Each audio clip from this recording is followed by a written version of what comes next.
اور ایک بزرگ سے ساتھی فوت ہو گئے تو ان کا بیٹا PIA میں کیپٹن تھا، جہاز اڑاتا تھا.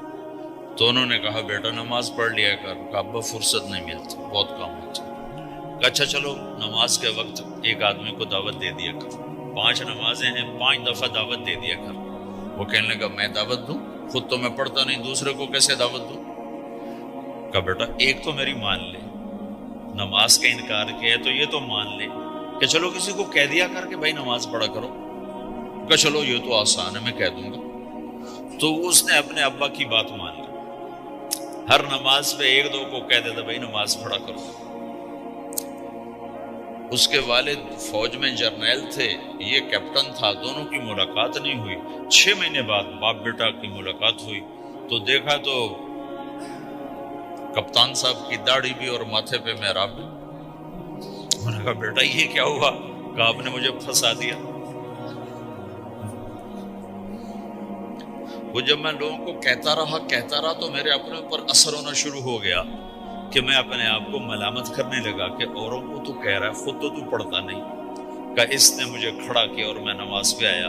پھر ایک دن شیو کرنے لگا، شیشے میں کھڑا دیکھ رہا تھا تو میں نے کہا جب اللہ کو سجدہ کر رہا ہوں تو چہرے پہ نبی کی سنت بھی ہونی چاہیے.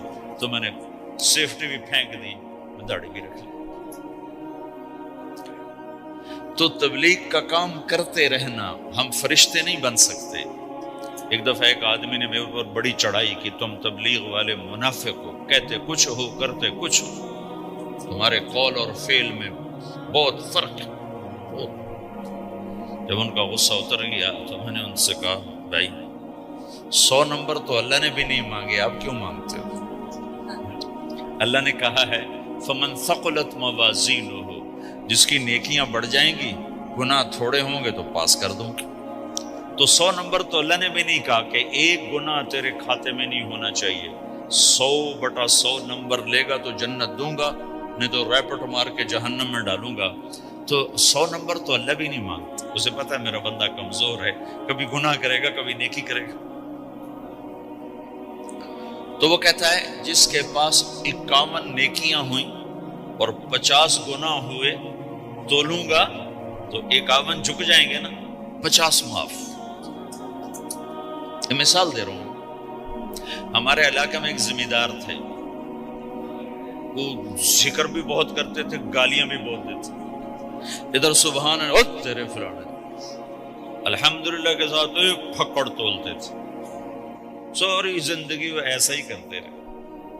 جب وہ فوت ہو گئے تو کسی نے ان کو دیکھا تو انہوں نے پوچھا کہ میاں صاحب آپ کے ساتھ کیا ہوا؟ آپ تو گالیاں بہت دیتے تھے. خود انہوں نے پوچھ رہا ہے آپ تو گالیاں بہت دیتے تھے، تو آپ کے ساتھ کیا ہوا؟ کہ اللہ تعالیٰ نے میرے ذکر اور میری گالیوں کو تولا تو میرا ذکر بڑھ گیا تو میری بخشش ہو گئی. اللہ نے بھی کاؤنٹنگ رکھی ہے، پرفیکشن مانگی ہی نہیں. اگر اللہ پرفیکشن مانگتا تو پھر آپ کہتے تم کرتے کچھ ہو کہتے کچھ ہو. اگر میں کہتا صحیح ہوں تو ایک نیکی تو کر رہا ہوں، اور کرتا نہیں ہوں تو ایک گناہ کر رہا ہوں. کیا پتا میرا رب میرے کہنے کے تو فعل میرے نہ کرنے کو معاف کر دے. بس ایک صورت میں ہے کام خطرناک کہ اگر میں اس کہنے سننے کو اپنی دنیا بنانے کا ذریعہ بنا لوں پھر خطرناک ہے. تأمرون الناس بالبر وتنسون انفسکم وانتم تتلون الکتاب، وہ یہ آیت. لیکن اگر میرے اندر اخلاص ہے تو پھر میں انسان ہوں، کبھی اچھا کروں گا کبھی برا کروں گا، لیکن میرے ذمہ صدا لگانا ہے. تو بھائیو اس تبلیغ کے کام کو کرتے رہنا. اس سے ایمان بنتا ہے، ایمان سے دین وجود میں آتا ہے. دین کے 2 حصے ہیں، ایک عبادات ہے جس میں نماز سب سے اہم ہے. پھیری پہ ہو گھر پہ ہو نماز نہ چھوڑو. رمضان کے روزے ہیں، اللہ پھر رزق زیادہ دے دے، حج کرو زکوٰۃ دو. لیکن عبادات بڑی محدود ہیں اور اس میں کثرت اللہ نے مطالبہ بھی نہیں کیا، بلکہ اللہ تعالیٰ نے اس میں اعتدال ہی کو پسند فرمایا ہے. اللہ تعالیٰ نے ہمارے نبی لمبی نمازیں پڑھتے تھے تو اللہ تعالیٰ نے روک دیا کہ ما انزلنا علیک القرآن لتشقی، میرے نبی میں نے تمہیں قرآن اس لیے نہیں دیا کہ تو لمبی لمبی نمازیں پڑھ کے تھکتا رہے، درمیانہ چل درمیانہ چل۔ اللہ کے نبی نے تبلیغ میں زیادہ زور دکھایا تو اللہ نے اس پر بھی کہا فلا تذهب نفسك عليهم حسرات، اتنا غم نہ کیا کر کے تو خود ہی ہلاک ہو جائے، مت نہیں، ایسا نہ کر۔ تو عبادات محدود ہیں اور اس میں اعتدال مطلوب ہے۔ سارا دن مصلی پہ بیٹھنا یہ اللہ نہیں دیکھنا چاہتا، اللہ یہ دیکھنا چاہتا ہے کہ تو باہر جاتا کہ میں دیکھوں کہ اب تو کیا کرتا ہے۔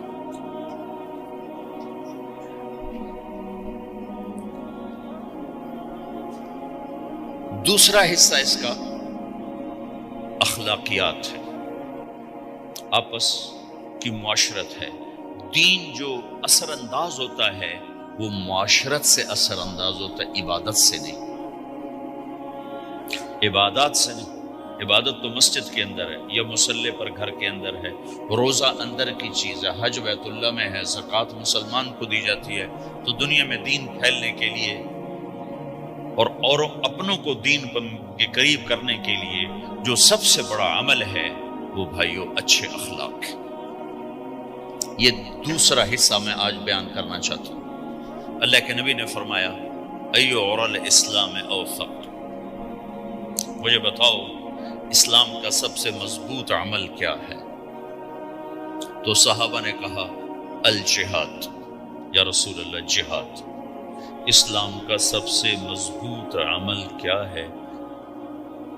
صحابہ نے کہا جہاد۔ تو آپ نے کہا وحسن وما ہوا بہ، ہاں جہاد بہت اچھا عمل ہے لیکن سب سے بڑا عمل نہیں ہے، سب سے مضبوط عمل نہیں ہے۔ انہوں نے کہا جی الصلاۃ، نماز۔ تو آپ نے کہا ہاں وحسنۃ وما ہی بہا، نماز بھی بہت اچھی چیز ہے لیکن وہ نہیں جو میں پوچھ رہا ہوں، سب سے اعلیٰ، سب سے اوپر، سب سے مضبوط نہیں۔ انہوں نے کہا جی الحج، حج۔ تو آپ نے کہا حج بھی بہت اچھا عمل ہے لیکن وہ نہیں جو میں نے پوچھا ہے۔ پھر صحابہ نے کہا جی روزہ، آپ کا روزہ بھی بہت اچھا ہے لیکن وہ نہیں جو میں نے پوچھا ہے۔ تو پھر صحابہ نے کہا یا رسول اللہ پھر آپ ہی بتائیں، ہمیں تو نہیں پتا۔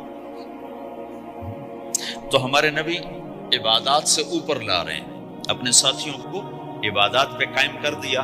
ہر آدمی نمازی بن چکا ہے، ہر آدمی روزے دار بن چکا ہے، ہر آدمی مالدار زکوٰۃ دینے والا بن چکا ہے، اور ہر آدمی حج کا جذبہ پیدا کر چکا ہے۔ اب آپ ان کو اخلاق پہ لانا چاہتے ہیں، چونکہ اسلام کی تکمیل اخلاق سے ہے۔ اسلام کو تشبیہ دی گئی ہے گھر کے ساتھ، بنی الاسلام علی خمس، تو بنیا کا لفظ عمارت پر بولا جاتا ہے۔ تو اسلام کی بنیاد میں ہے کلمہ، نماز، روزہ، حج، زکوٰۃ۔ اگر اس مسجد کی بنیادیں بھر دی جائیں تو اس کو مسجد تو نہیں کہیں گے نا۔ ہاں جی بنیادیں ڈال دی ہیں، چھت ڈالنی ہے، جب چھت پڑے گی تو پھر یہ مسجد پھیلائے گی۔ تو اسلام کی بنیاد قائم ہو چکی تھی، اب آپ چھت ڈالنا چاہتے تھے۔ چھت کیا ہے؟ وہ اچھے اخلاق ہیں۔ تو اب آپ ان کو اوپر لا رہے ہیں، اوپر لا رہے ہیں۔ تو آپ نے جب پوچھا تو انہوں نے وہی کہا جو انہوں نے ابھی سیکھا تھا، نماز، روزہ، جہاد، حج۔ لیکن آپ نے سب کی نفی کر دی، نہیں یہ بھی نہیں، یہ بھی نہیں، یہ بھی نہیں، یہ بھی نہیں۔ اچھا یا رسول اللہ آپ بتائیں۔ تو آپ نے فرمایا ان اوثق عر الاسلام الحب للہ والبغض للہ، اسلام کا سب سے مضبوط عمل وہ آپس میں اللہ کے لیے محبت کرنا ہے۔ اسلام کا سب سے مضبوط عمل وہ آپس میں اللہ کے لیے محبت کرنا ہے۔ اسلام کا سب سے مضبوط عمل وہ محبت ہے، اللہ کے لیے بغض ہے، اللہ کے لیے محبت ہے، یہ اسلام کا سب سے مضبوط عمل ہے۔ تو بھائیو یہ چھوٹا سا معاشرہ اسلامی بن جائے، اس کے لیے بنیاد میں نے پہلے بتا دی، اب چھت بتا رہا ہوں، وہ ہیں اچھے اخلاق۔ اللہ تعالیٰ نے جب ہمارے نبی نے نماز لمبی پڑھی تو اللہ نے کہا درمیانی پڑھو، میں نے ابھی بتایا۔ تبلیغ میں دکھ زیادہ جھیلا تو اللہ نے کہا درمیانہ چلو۔ لیکن جب اللہ کے نبی نے اخلاق بلند کیے، اخلاق، تو اس پر بھی اللہ تعالیٰ فرماتا میرے نبی ذرا اتنا نرم نہ ہو، تھوڑا سا سختی دکھا، آنکھیں دکھا۔ تھوڑا شوشاں کر ہے تو میرے رب نے کیا کہا؟ واہ، میرے رب نے آپ کے اخلاق کی جیسی تعریف کی ہے، آپ کے کسی عمل کی ایسی تعریف نہیں کی۔ نماز کو کہا معتدل، اعتدال، دعوت کو کہا اعتدال، اور اخلاق کو کیا کہا؟ انک لعلی خلق عظیم، اور اس کو طاقت پہنچائی قسم اٹھا کے نون، پھر قسم اٹھائی قلم کی جو علم کا ذریعہ ہے، والقلم وما یسطرون، مجھے قسم ہے قلم اور اس کی تحریر کی، ما انت بنعمت ربک بمجنون وان لک لاجرا غیر ممنون۔ ان دو آیتوں کو چھوڑ کر اگلی جو آیت آ رہی، وانک لعلی خلق عظیم، اے میرے محبوب میں قسم اٹھاتا ہوں قلم اور اس کی تحریر کی، تیرے اخلاق بڑے عالی شان۔ یہ نہیں کہا تیرے اخلاق بڑے عالی ہیں، انک لعلی، علا، علا کا یہاں بہت عظیم الشان کردار ہے۔ علا یہ بتا رہا ہے کہ اے میرے نبی، جتنے اخلاق تصور کیے جا سکتے ہیں وہ سب تیرے تابع ہو چکے ہیں، اور تو ان پہ سوار ہو چکا ہے، تو ان پہ چھا چکا ہے۔ علا چھا جانے کے لیے ہوتا ہے کہ تمام اخلاق تیرے غلام ہو چکے ہیں۔ ایک دفعہ آپ نے فرمایا اچھے اخلاق 360 قسم، 360 قسم، 360 صفات کا مجموعہ اچھے اخلاق۔ کوئی ایک صفت کسی کو مل گئی تو جنت میں چلا جائے گا۔ تو ابو بکر رضی اللہ عنہ سامنے بیٹھے تھے، کہنے گے یا رسول اللہ افی منہا شیء، ان 360 میں کوئی میرے اندر بھی کچھ ہے؟ تو آپ نے کہا تیرے اندر سارے کا سارا، کوئی کمی کوئی دور ہے۔ یہ آپ نے اور کسی کو نہیں کہا، صرف آپ نے یہ ابو بکر سے فرمایا کہ ابو بکر تیرے اندر پورے اخلاق 360۔ تو بھائیو، آپس کی محبت اور اچھے اخلاق یہ اسلام کا سب سے چوٹی کا سبق، سب سے اعلیٰ درجے کا سبق۔ اب ایک حدیث میں جو حدیث جبریل کہلاتی ہے، وہ انسانی شکل میں آ کر پوچھتے ہیں یا رسول اللہ اسلام کیا ہے؟ تو آپ کہتے ہیں کلمہ، نماز، روزہ، حج، زکوٰۃ، یہ اسلام۔ یہی سوال اب آخری حج کا موقع آ چکا ہے، اب اسلام 9 سال آگے، 10 سال آگے جا چکا ہے اور اس کی شکل مکمل ہو چکی ہے۔ تو عمر بن عبسہ رضی اللہ تعالیٰ عنہ یہ آخری حج کے موقع پر آپ سے ملتے ہیں اور آ کر یا آپ سے پوچھتے ہیں یا رسول اللہ مل اسلام؟ سوال ایک ہے، مل اسلام؟ شروع میں مدینے کے داخلے کے شروع میں جبریل انسانی شکل میں آتے ہیں اور کہتے ہیں مل اسلام، اسلام کیا ہے؟ تو آپ کہتے ہیں کلمہ، نماز، روزہ، حج، زکوٰۃ۔ اب یہی سوال 10 سال کے بعد یا 9 سال کے بعد عمر بن عبسہ کہتے ہیں یا رسول اللہ مل اسلام، اسلام کیا ہے؟ تو اب جواب سنو، آپ نے فرمایا اطعام الطعام وطیب الکلام، میٹھا بول بولنا اور کھانا کھلانا۔ کسی سے میٹھا بول بولنا کتنا عظیم ہے میرے نبی کی، میرے اللہ کی بارگاہ میں، کہ آپ نے فرمایا ابتسامک فی وجہ اخیک صدقہ، تو اگر کسی مسلمان کو ہنس کے مل لے تو یہ بھی تیرے لیے صدقے کا ثواب، صدقہ لکھا جائے گا۔ جبریل کہتے ہیں یا رسول اللہ مل ایمان، ایمان کیا ہے؟ تو آپ فرماتے ہیں اللہ کو ماننا، فرشتوں کو ماننا، نبیوں کو ماننا، کتابوں کو ماننا، تقدیر کو ماننا، موت کے بعد کی زندگی کا اقرار کرنا، ان تؤمن باللہ وملائکتہ وکتبہ ورسلہ وبالبعث بعد الموت۔ یہ ہے ابتدائی جواب۔ اب یہی سوال عمر بن عبسہ کرتے ہیں 9 سال کے بعد، یا رسول اللہ مل ایمان، ایمان کیا ہے؟